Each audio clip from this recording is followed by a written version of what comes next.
सातवें महीने की वो कहानी जो माँ को रुला दे। गर्भ संस्कार कथा। माँ बनने की शुरुआत। उत्तर भारत के एक छोटे से कस्बे मधुपुर में रहने वाली सावित्री अपनी पहली संतान के गर्भधारण के 7वें महीने में थी। सावित्री एक सामान्य गृहिणी थी, लेकिन उसकी आंखों में एक खास चमक थी, एक नई जिंदगी को महसूस करने की चमक। जब वह सुबह उठती थी तो उसकी पहली मुस्कान उसके पेट पर हाथ रखते हुए आती थी। बेटा, तू ठीक तो है न? आज माँ को कुछ भारीपन सा लग रहा है, तू अपनी टांगे फैला रहा है क्या? गांव की महिलाएं कहती, अब तो 7वां महीना है, अब बच्चा सब सुन सकता है। उससे बात करो, अच्छे गीत सुनाओ, अच्छी कहानियां सुनाओ। सावित्री रोज शाम को तुलसी के पौधे के पास बैठ जाती, घी का दीपक जलाती और अपने बच्चे से बात करती। तू जानता है माँ कितना इंतजार कर रही है तेरा, तुझसे मिलने की, तुझे छूने की, तेरे रोने की आवाज सुनने की। एक सपना, एक संकेत। एक रात सावित्री ने एक अनोखा सपना देखा।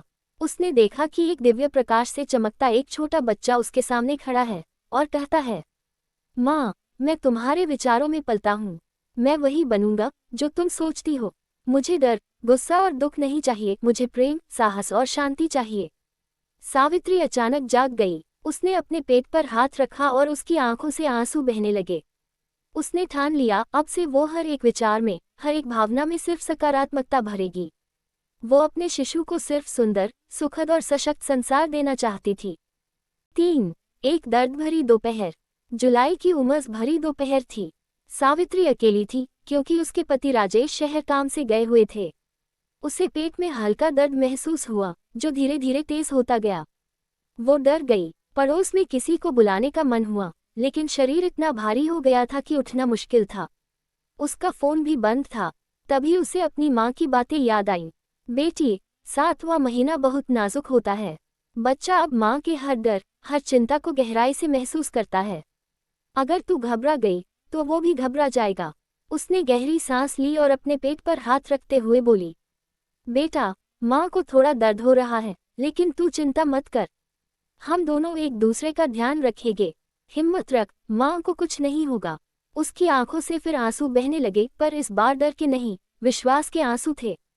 भाग 4। डॉक्टर की चेतावनी। अगले दिन राजेश लौटे और तुरंत सावित्री को अस्पताल ले गए। डॉक्टर ने जांच के बाद गंभीरता से कहा, सावित्री को पूरा आराम चाहिए। बच्चा समय से पहले जन्म ले सकता है अगर तनाव या कोई बड़ा भावनात्मक आघात हुआ। डॉक्टर की यह बात सुनकर राजेश घबरा गया, लेकिन सावित्री ने मुस्कुराकर राजेश का हाथ पकड़ा और कहा, मैं डरूंगी नहीं। हम दोनों, मैं और मेरा बच्चा, मिलकर इस 9 महीने की यात्रा को पूरा करेंगे, वो भी प्रेम और विश्वास के साथ। भाग 5। 7वां महीना, माँ का प्रेमपूर्ण संघर्ष। अब सावित्री हर दिन एक नई कहानी बनाकर अपने शिशु से कहती। कभी वह रामायण की सीता की बात करती, कभी श्री कृष्ण के बाल लीला की, और कभी अपनी ही माँ की लोरी को याद करके गाती। सो जा रे ललना, आंखें मींच, माँ की ममता तुझे घेर ले। वो जानती थी, अब शिशु सिर्फ सुन ही नहीं रहा, वो माँ के हर भाव को समझ भी रहा है। एक दिन सावित्री ने अपनी डायरी में लिखा, 7वां महीना माँ की परीक्षा है। शरीर थका हुआ है, भावनाएं बिखरी हैं, लेकिन फिर भी मैं मुस्कुराती हूँ सिर्फ तेरे लिए, मेरे बच्चे। 6 पड़ोसी की बात और सावित्री की सोच। एक दिन पड़ोस की एक महिला आए और बोली, अरे अब तो पेट भी बहुत बड़ा हो गया है, चेहरा भी काला पड़ गया है, बेटी हुई तो ज्यादा देखभाल करनी पड़ेगी। सावित्री ने मुस्कुराकर जवाब दिया, मुझे तो अपने शिशु की आत्मा से प्रेम है, चाहे बेटा हो या बेटी, मेरे लिए तो वो मेरा परम धन है, उसका चेहरा नहीं, उसका संस्कार जरूरी है। उस रात उसने अपने शिशु से कहा, बेटा, जब तू जन्म ले तो दुनिया के नियमों से नहीं, प्रेम के नियमों से चलना सीखना। 7। एक अनजानी पुकार। एक शाम जब सावित्री तुलसी के पास बैठी थी, उसने कुछ महसूस किया, जैसे किसी ने अंदर से पुकारा हो। शिशु ने पहली बार जोर से लात मारी।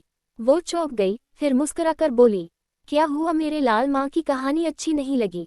और तभी उसे लगा जैसे शिशु कह रहा हो, माँ, तू बस यूं ही बोलती रह, मैं सुन रहा हूँ। सावित्री की आंखें नम हो गईं। उसने सिर ऊपर उठाया और कहा, हे भगवान, तूने जो ये जीवन मेरी गोद में भेजा है, मैं उसे प्रेम, शांति और सच्चाई की चादर में लपेटकर दुनिया में लाऊंगी। 8 भावनाओं की पराकाष्ठा, माँ की आत्मस्वीकृति। 7वां महीना अब समाप्त होने को था। सावित्री एक शाम अपने कमरे में बैठी थी। बाहर बारिश हो रही थी। उसने खिड़की से झांका। हवा में ठंडक थी, लेकिन दिल में अजीब सी गर्मी। उसने धीमे से अपने पेट पर हाथ रखते हुए कहा, बेटा, तू अब बस 2 महीने दूर है मुझसे, पर तू जान, तेरे आने से पहले ही तूने माँ को मजबूत बना दिया। तूने माँ को माँ बनना सिखा दिया। उसने अपनी आंखें बंद की और एक गहरा ध्यान किया।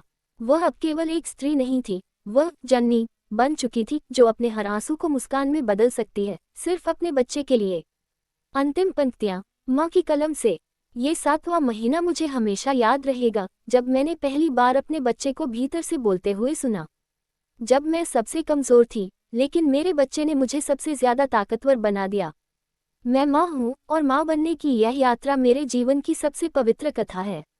इस कहानी का सार, 7वां महीना केवल गर्भ का एक चरण नहीं है, ये भावनात्मक और आध्यात्मिक मिलन का समय होता है। इस दौरान माँ के विचार, भावनाएं और विश्वास शिशु के चरित्र की नींव रखते हैं।